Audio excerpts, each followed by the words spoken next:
ఎవరో కన్న బిడ్డకి మీరు తండ్రిగా ఉండడం ఏంటి సార్? మన పంటకి నీరెంత అవసరమో రాష్ట్రానికి రాజధాని అంతే అవసరం.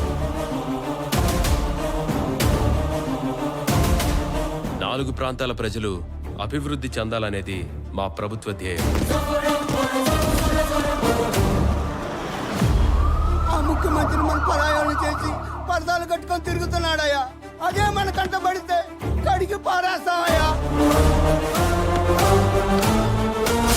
మీ మగనాగడుగులో తగ డబ్బు వచ్చేస్తాను భూములు ఇచ్చారు. ఇప్పుడు మీరేమో ఆలోచన ఇచ్చినా పర్లేదు, మా డబ్బు మాకు కావాలంట. ఏం పెళ్ళాలే మీరు.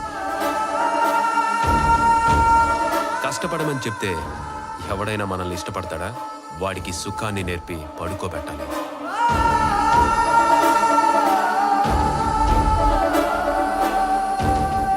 ఏడాది కాకపోతే 4 ఏళ్లకైనా చదువులు చేస్తాం, పంటలు పండిస్తాం.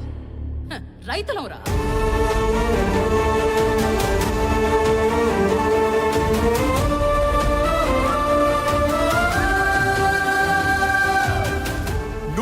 కోట్ల జనాభా ఉన్న మన దేశానికి ఒక రాజధాని, 6 కోట్ల మంది ప్రజలున్న రాష్ట్రానికి 4 రాజధానుల. ఇది రాజ్యాంగబద్ధమా, వ్యక్తిగత ద్వేషమా? చూసుకొని తప్పే నీ అమ్మ మొగుడు వచ్చి చెప్తాను నీకు సమాధానం. టచ్ చేసేటందుకు టచ్ మీ నాట్ ఎందుకు, గుడివాడ కెసినోలో టచ్కో టచ్కో. మనం ఒక పాదయాత్ర చేయబోతున్నాం. న్యాయస్థానం నుంచి దేవస్థానం వరకు మహాపాదయాత్ర. జై అమరావతి, జై అమరావతి, జై అమరావతి, జై అమరావతి. డౌన్ డౌన్ ఐరావతి చెప్పు.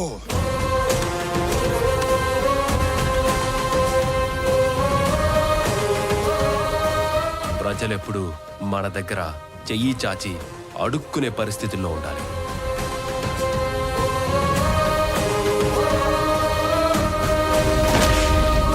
సమస్యకి పరిష్కారం దొరికేంత వరకు నీరు ముంచినా, నిప్పు కాల్చినా, పృథ్వీ పూడ్చినా ఇలాగే నిలబడతాం.